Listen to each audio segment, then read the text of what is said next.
back to the channel. For those of you new subscribers or those of you that have been following the channel, uh, welcome to the channel. And it's been a few months since I did a video. Took the summer off to work on some other projects, spend time with the family, vacation, whatnot. And back here with newest, latest project. So as you can see in front of the camera here, we have an HP 3585B spectrum analyzer. This unit is it's a very large unit. It weighs 88 pounds. It's fairly heavy, and I've got it on a rolling cart right now, just so that I don't have any room on the workbench because it's so big to put it on the bench, but it'll work nicely on this cart, and then I can wheel it in and out as I need to use it. But anyway, so I came across this spectrum analyzer, and I've been looking for one of these type of spectrum analyzers for a while, and I finally found one that looked to be pretty good shape. It doesn't work. The seller said that the one thing that he did say was that the display doesn't work. He said that it was powered up, and it after a few seconds the display quit working, and there was a odor coming out of the unit. So it's well, when we start working into it more, we'll see if we can determine the cause of that. I haven't powered it up yet. I just got it today, and other than unpacking it and kind of looking at overall the outside of it, it looks to be in pretty good shape. The front panel's nice. Some of these that you see, of course, these are all old units. Some of these you see online, because they're so heavy, a lot of times they have damage, and this one looks like it has a little bit of damage on the outside there. This corner is kind of ground down. This corner is kind of ground down. So don't know if it was sort of maybe dragged or maybe caught something here. Also looks like this cover here appears to be damaged, as you can see there.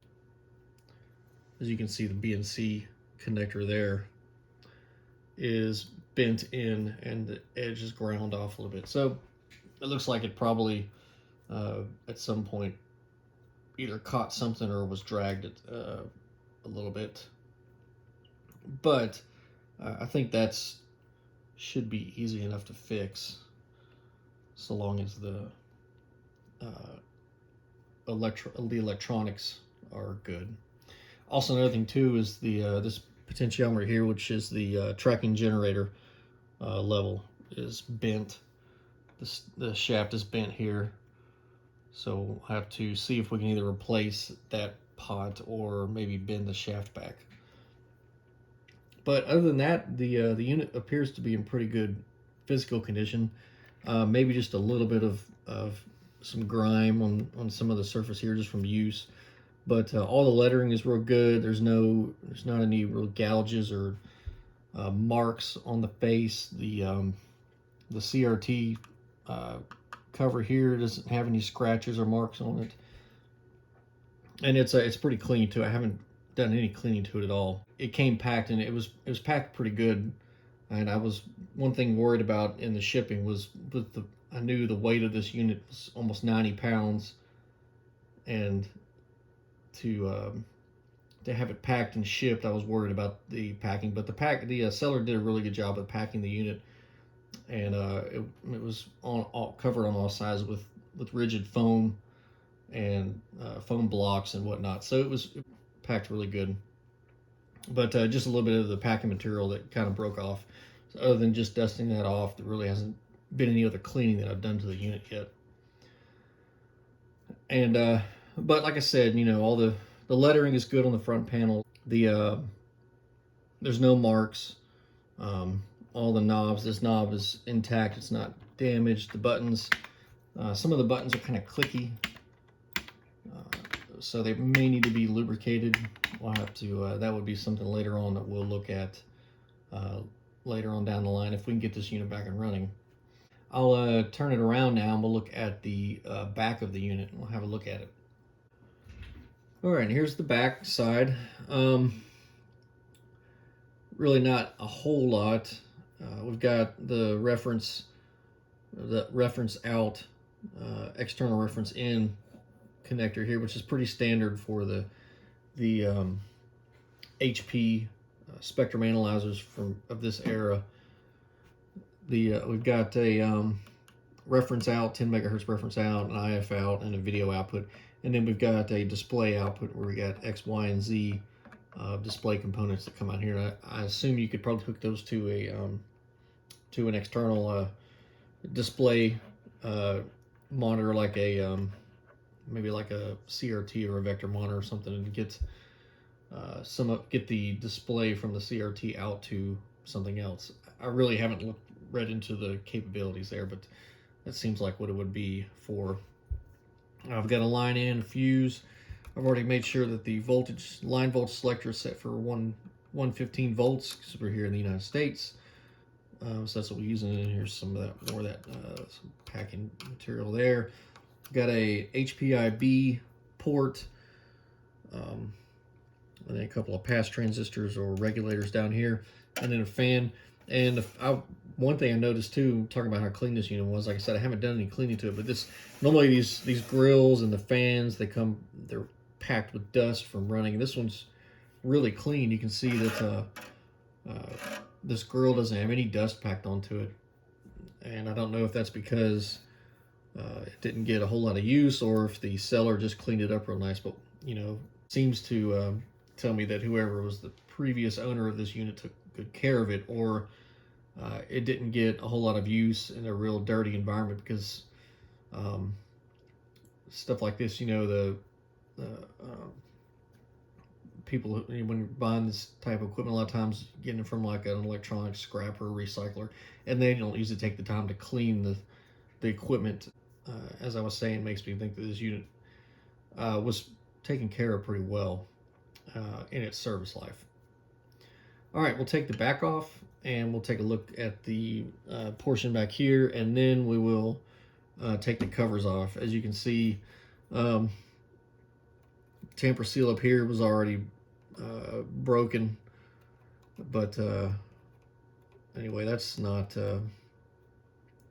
entirely abnormal for buying this type of gear. And then of course the bottom on here seems to be intact, so that's good. We'll have a look at the bottom too.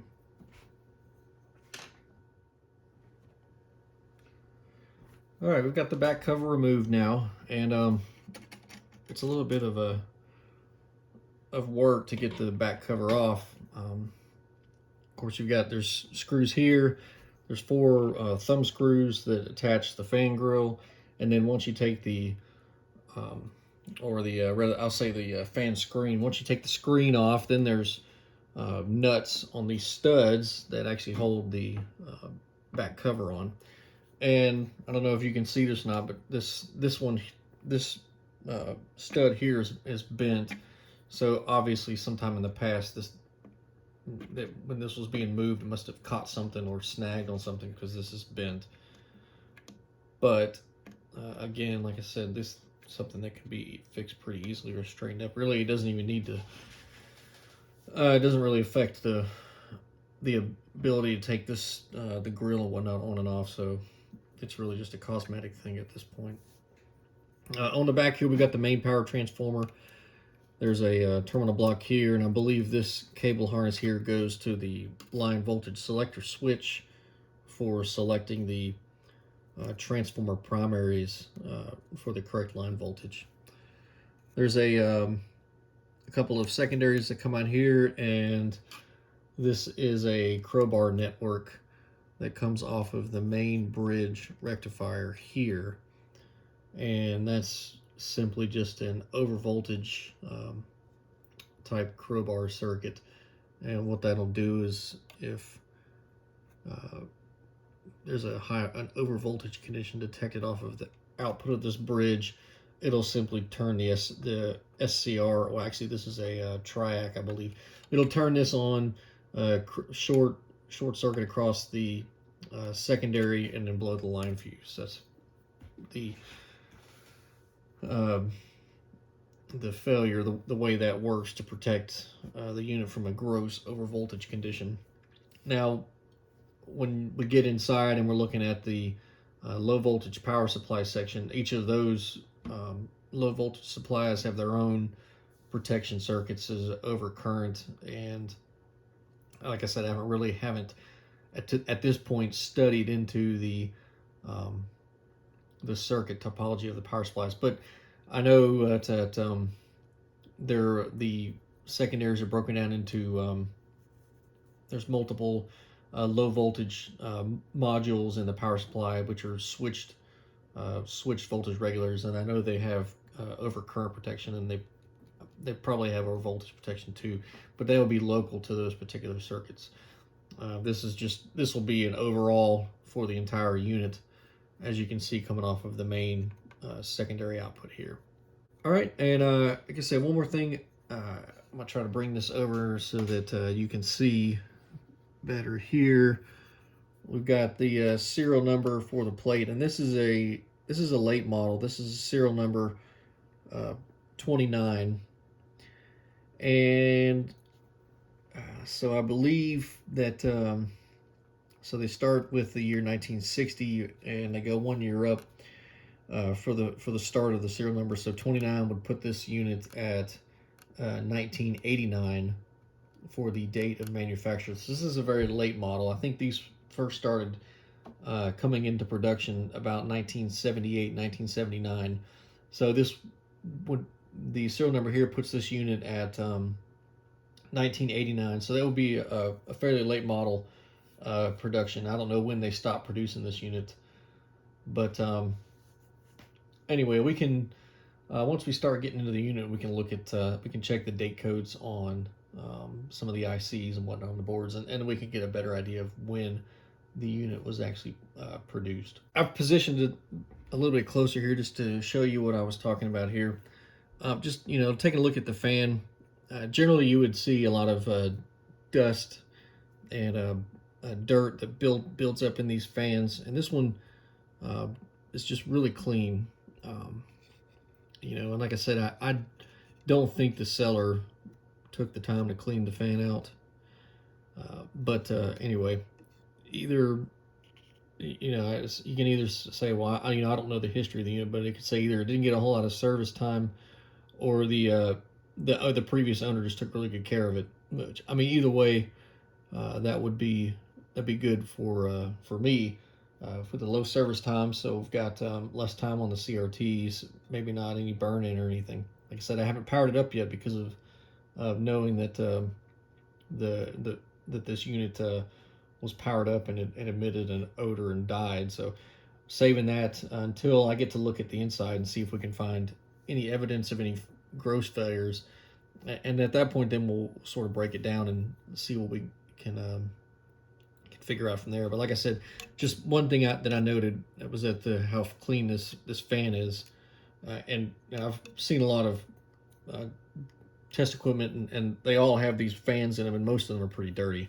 But this one is really clean, so at least it's something I noticed. All right, we got the unit, got the back put back on, just to give us a little bit of protection back there, and it's mainly so I don't lose all the hardware and whatnot. But I've got the camera now off the desk, so I'm going to hold it so we can get some better views of the inside. And I'll try to keep it steady for you guys. But I'll take the cover off and have a look. All right, so as you can see, it's a real nice unit on the inside. It's really put together well, and there's a lot of it. We've got boards under all of these covers here, and some of these compartments, like this is 2 different compartments here with boards, and some of these other compartments here, smaller compartments and bigger compartments. And of course, they're all labeled. All these And all these coax jumpers are labeled as to where they go, color-coded: yellow, red, orange. Let's see, and got some gray ones here.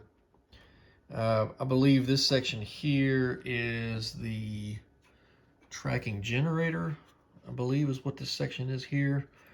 We've got our internal reference, it's an oven reference here. As I mentioned here, we've got the power supply section. And over here is the processor. I've got the processor, the video. I think this is the video section. I know this is the processor, and then this is more of the processor section here. Now look at the power supply, and the first thing I noticed when I took the cover off was that it looks like there's a board missing right here. And I thought there was a board missing, but I did some looking into it, and I'm not quite sure that there's actually supposed to be a board here. So I looked at a couple of units. This is like I said, this is the 3585B model, and I've looked at the 3585A. And if you look in the service manual for the A model, the service manual shows two boards here. It shows all these card slots filled, and there's two boards here, and these are both 18 volt low voltage regulator boards. And when you look in the service manual for the B model, it shows this slot is empty. And it's when you look at the adjustments, I've read through the adjustment section, the troubleshooting section, and everything only references the A73B, which is what this board is. So this is the 73A and the 73B. Now all the references in the B model only reference the 73B board. There is no reference to a 73A board. So I think that in the B model there's not a board installed here. And I'll show you that what I'm talking about from the service manual. So here is just a printout of the power supply, low voltage power supply section here, showing the different card connectors. There's a board for the 7.7 volts. There's a positive 5 volts. This is the card connector here with there's no board in it, and this is an 18 volts and then a minus 18 volts. And then this one, this is what they call the power supply control board, and it produces a bunch of different voltages. But like I said, and then it shows this one is it's not populated. That's the one we looked at. So here's an actual layout of the power supply adjustment locations. And as you can see here from the manual, and like I said, this is again for the 3585B, it shows that we have a card here, which is the A75 card. We've got a card here, which is A74. We've got an A73B, but then it shows a card not installed, which is what we have in this unit. And then there's the A72, A71, and an A70 board. Well, the A70 board is the backplane board that's down on the very bottom down there, and the camera's not focusing on it because of this plexiglass cover. But anyway, there's a motherboard down there in the bottom, and that's the A70 board. So like I said, I don't think that there's supposed to be a board installed in this slot in the B model. And I think, when they produced the B model, they probably borrowed a lot of the design from the A model, and I'm sure that was just populated, and that was just left, or that connector there was populated in there without actually being a board installed here. So that's what I'm guessing. I'm gonna have to do some more research and verify that, but that's what I'm hoping is the case anyway. Of course, if you know better, if you have one of these and it should have a board, and please leave a comment, let me know. But at least that's where I'm gonna assume from here until I learned something better.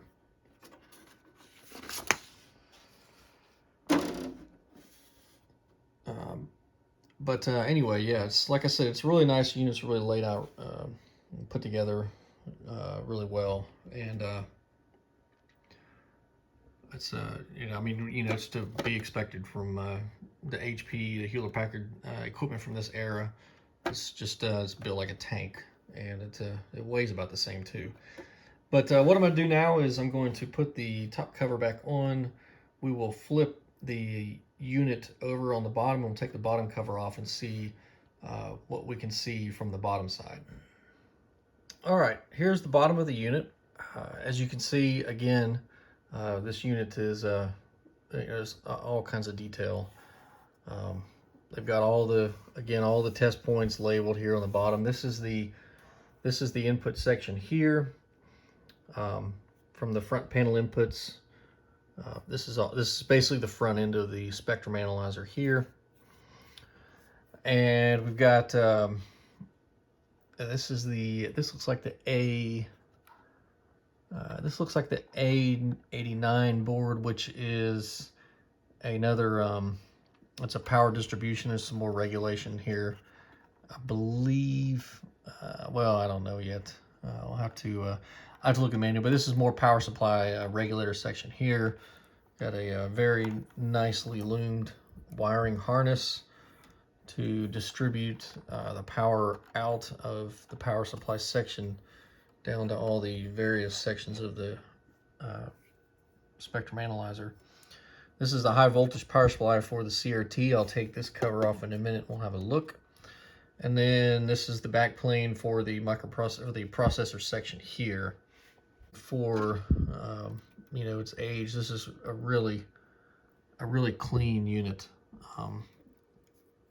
There's just a little bit of dust. There's not a whole lot of any buildup on here. This is packing material from when it was shipped to me. There's a little bit of styrofoam there. We'll get that cleaned out. But anyway, like I said, we'll take a look into here because I want to see if the seller was telling me about when it said to mention the display flickering. So that's why I would suspect to start at least before we power anything up, just to have a look at the display section and see if there's not a problem with the CRT display boards. We'll take a look at those, and then, as I mentioned, if need to be to replace this BNC, we'll have to get into this section here and see if we can take that, remove that BNC and replace that. It shouldn't be too bad. And also, we'll take a look at, I believe it was this one. Yeah, you can see that one's bent right there. That's the tracking generator level control. And that shouldn't be too hard. We could probably find a replacement for that and replace that pot there. All right, so I'm going to take this cover off here, and we'll have a look under here. All right, we've taken the front cover off, or well, the protective cover here off, and it's really kind of nice. They've got it's held on there with some captive screws that just come right out, and then there's a little protective, or a little plastic cover piece that goes down here, which has to be removed also to get that out of the way. But once again, it's just attention detail here. This is really nice. This high voltage CRT section, which is housed inside this plastic enclosure here to keep it isolated. And I don't see anything obvious here. No smoke residue or anything. Of course, this is a high voltage section. It produces, I believe it's at 18 kilovolts. Let me see. Yeah, so it says 18 kilovolt disconnect. Disconnect with caution is what it says. So obviously, if you're going to be working on something like this, you want to make sure you take the appropriate precautions before you start putting your fingers in here. This unit has been powered down for a long time, and it's not going to have you. I haven't powered it up since I received it, so it's going to be safely discharged. But it's something to keep in mind if you're going back and forth and working on something like this. You need to take those precautions. But like I said, I don't see any obvious problems in here. Everything looks really clean, and so if something in here has failed, it's not obvious. So I'll have to look elsewhere on the unit, see what else we can determine. All right, I got the unit flip back up on its side now. We're looking at the top, and like I said, just wanted to take a look at a couple of more things here. This is the processor section here. This is the display. I think this is one of the, I think this is the display processor down here. But this board here is the actual microprocessor for controlling the unit. And as you can see right back in there, that big old chip, I think it's a Motorola, I believe it's a Motorola 68000. I'm not a microprocessor or a microcontroller expert, but I think that's what the number says on there. But anyway, so this is a much later version of the processor. The older units, the board had a hybrid ceramic processor. It was mounted under a huge aluminum heatsink that was on the board. Then some of the older ones, that looks like the battery for the microprocessor. So we'll check that too and make sure that's good. It probably looks like it's a 3-volt battery, so it should be about 3 volts coming out of there. There's some dip switches here. I believe these dip switches here control, you can put it in various programming routines, testing routines, and I believe you do that by setting these dip switches here, and it'll boot up into certain configurations to allow you to do troubleshooting on the processor routines, or there's different troubleshooting routines you can run, and you do set this up with the dip switches here. All right, pulled all the power supply boards out. 4 boards here, and then 1 more board here, and just did just cursory checks. All of the electrolytics check out. They check good within reasonable tolerance of their marked values, and I didn't. Some of them I did pull some of them out of circuit, but some of them I just checked in circuit. I always start with an in circuit check, and if the value is showing a reasonable value, then I won't pull the capacitor out of circuit unless I need to test it further, but just for doing cursory checks. So they all checked within reasonable tolerances. I pulled a couple of these out. These are little, these right here are a little unique.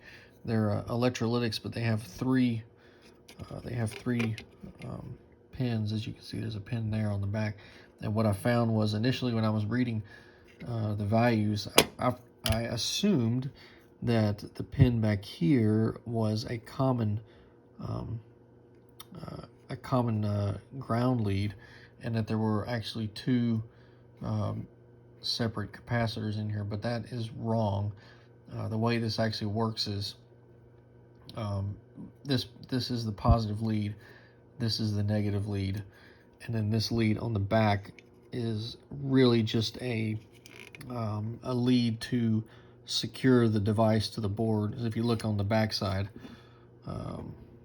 right here, there's no connection to that point, which is that point right there on the back side, and you can see there's no connection to the front. So that lead's not wired in, and that's the same for all of these electrolytics there on this board. As you can see right there is that lead for that capacitor is also connected to it. So there's no trace that connects to those leads. So and then that's the same with all these here. These are just it's just a hold down or a mounting lead. There's no electrical connection. But if you do read what I found, I was getting really weird values. I was getting, values in like the 1 microfarads or 2 microfarads, and I was getting really high ESR readings. But that's not actually an electrical lead. So when I checked them correctly, which is reading just from here to here, then the values were correct and ESRs were all normal. So thought I might have had a smoking gun here, but no. So that being said, all these power supplies boards seem to be working fine. I also checked the pass transistors, no shorts. I checked on these HP, what they call them, hybrid switching devices, which if you look at the schematic, is this one right here. It looks like it's really just a essentially a Darlington transistor with a lead here, which is the switching diode. I guess it's a switching transistors and a Schottky diode in one package is what it looks like here from the board. But anyway, I checked these devices. None of them were shorted out. All of the they had good resistances, no shorts. The only low resistance was here across this resistor, which I measured was like 80 to 100 ohms. But this value is not stated, so that's so that could very well be the correct value. But no obvious shorts.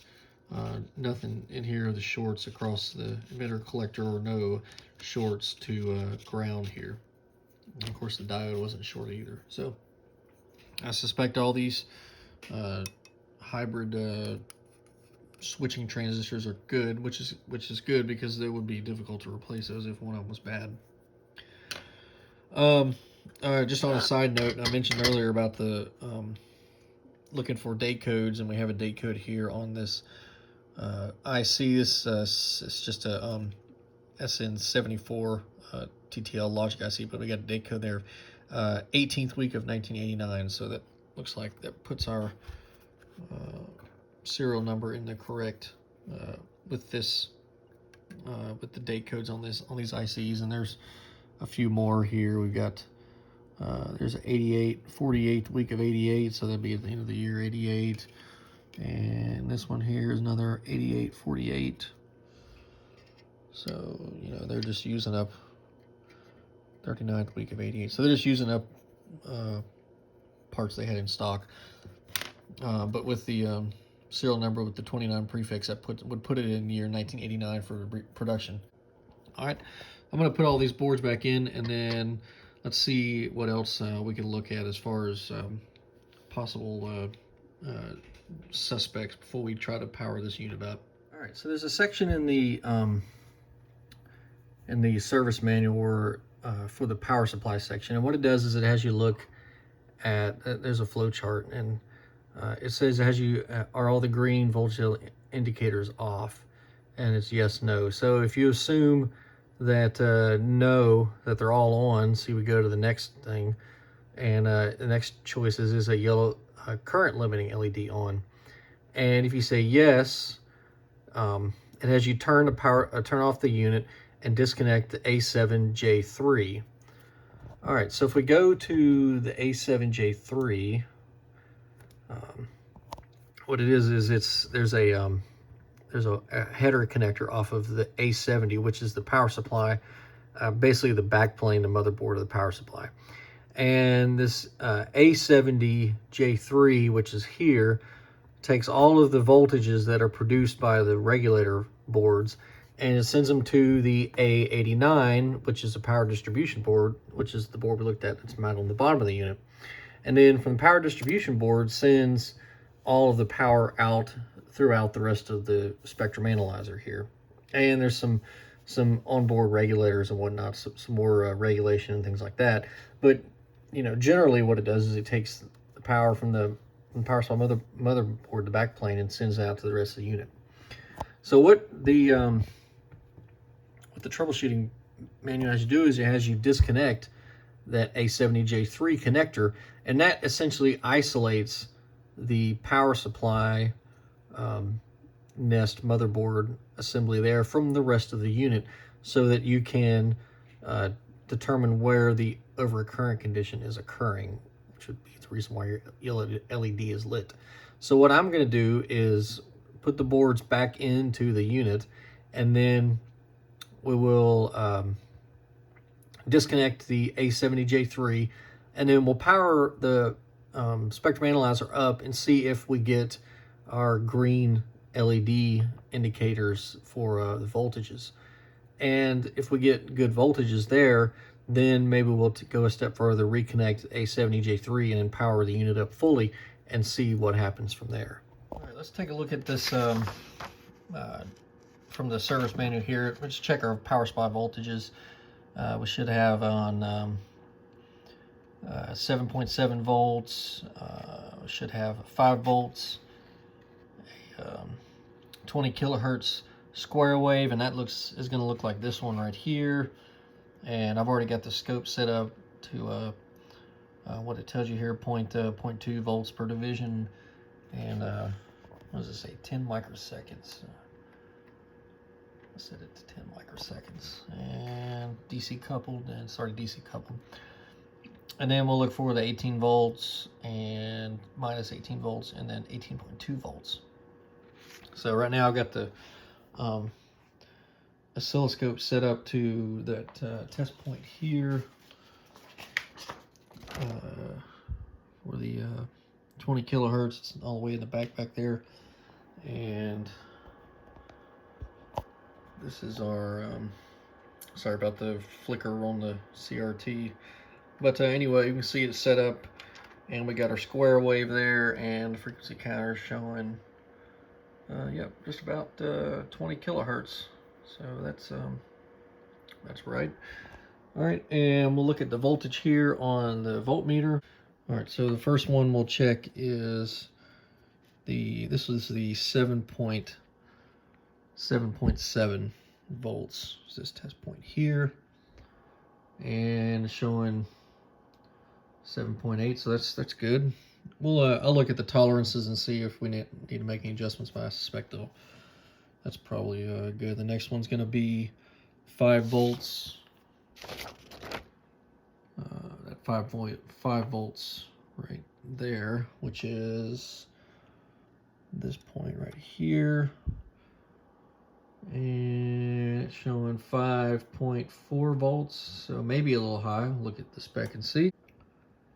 Next one's going to be the 18 volts. That's on the A73B card, which is our one card right here.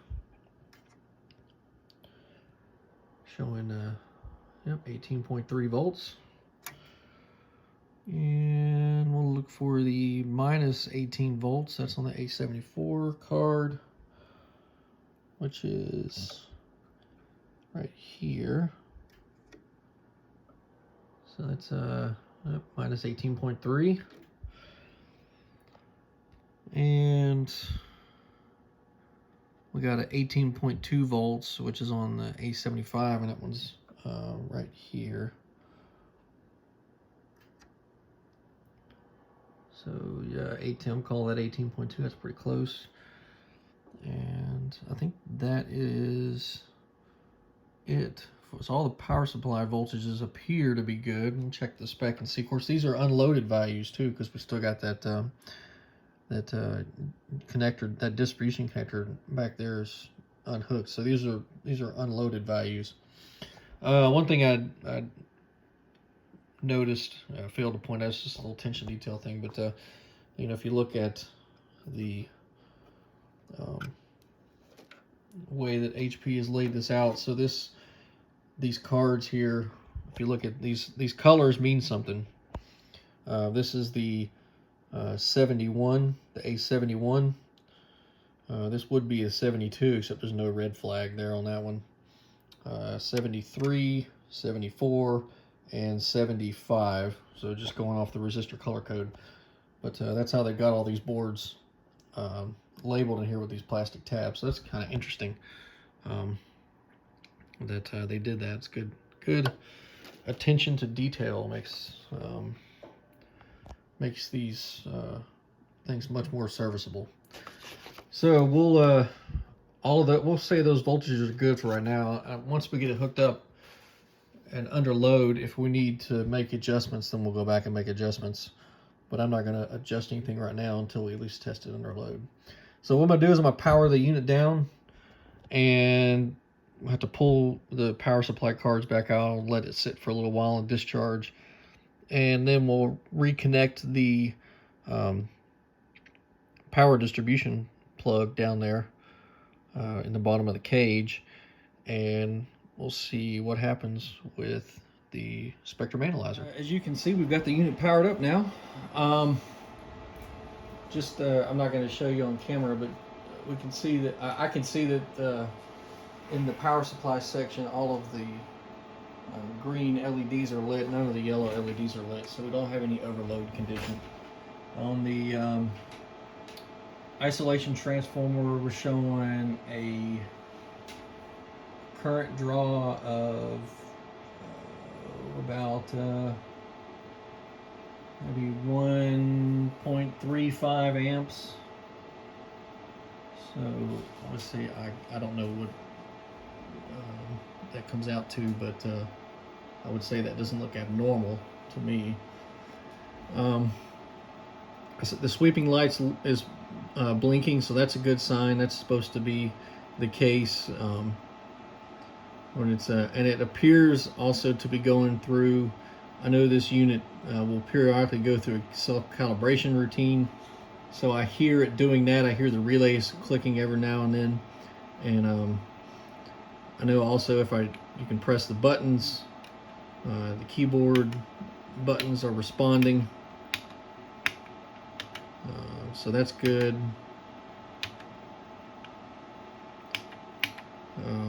If I can change the impedance, it'll change. I hear the relays. There's relays inside the inside the front end that will switch the different impedance modes. I hear those clicking through. But so all of these appear to be working. So that tells me that the microprocessor is working in the unit. It's running its routine. Obviously, there's nothing on the display. All we have is a little blinking, trace right there. I've hooked up to the tracking generator output, and I've got that hooked to my frequency counter right here. And what I'm going to do is I'll try to set this up so that y'all can see that. And what I'm going to do is I'm going to set the center frequency to 20 megahertz. Okay. And let's see if, so we should be able to adjust. And what I'm doing is I'm turning the knob on the front of the spectrum analyzer which would move the marker, essentially is what it's doing. And so that would move the marker down the trace. And I'm going to stop now, and now I've stopped rotating the knob, and it looks like it stopped at 17 megahertz. And I'm going to rotate it back up.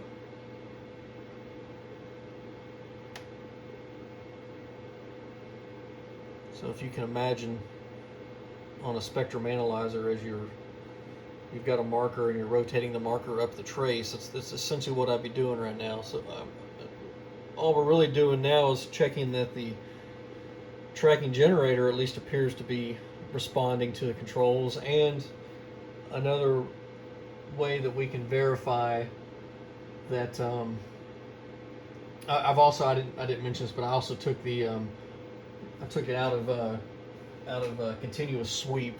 If we put it in continuous sweep, it's gonna span it's gonna sweep continuously, and of course it's only gonna sample the frequency counter is only going to sample it at whatever rate it samples at. It's not going to catch every single point there as it's sweeping. But if we put it to single sweep, then it will stop there. Or actually, what I mean is we'll put it in manual sweep, and then we can control it with the rotary knob on the front. So we could put a, and of course we can change the center frequency. We can go to 30 megahertz, and it's going to put it, it's going to shift everything up to where it would be at 30 megahertz and to 5 megahertz. So I need to press a button first. 5 megahertz. The beeper was telling me I was doing it wrong. There we go. So we put it down to 5 megahertz. All I'm doing here is I'll show you on the front panel here. So, and all we're doing is, you know, changing the center frequency and then adjusting the with the knob here to move the cursor, and then that's telling us the tracking generator is tracking the marker, because you would be the tracking generator is locked with the wherever the sampling is coming into the spectrum analyzer. So from that we can say that the tracking generator at least appears to be working, putting out the correct frequency as best we can tell without a display. I would say we probably need to look at the XYZ board, which I think is mostly analog, and the display processor board, which is digital. We'll probably look at those and see if we can find an issue there on those boards. So that's where we'll go next with this troubleshooting. So we've had a look at the spectrum analyzer so far. We've started with the basics, looked at the power supply, and we didn't find any problems there. And we sort of walked through some of the controls. We did some of the basic functions on the front panel here, and we determined that the display isn't working right. So I'm going to wrap this video up now with this part. This was really more of an introductory type video to kind of look at the spectrum analyzer overall, and to kind of get some ideas as to what's wrong with the unit, with the display. So I'm going to go back and start looking through the service manual, try to get some ideas as far as where to go next with troubleshooting, and we'll put that in a follow-up video to this. This one I'm sure is getting pretty long. I hope you enjoyed the video, and we'll be looking forward to getting a second part to this video out there with maybe some more information about these specific faults that we find out. So stay tuned for the next video, and that's all for now. So we'll see you next time. Thanks for watching.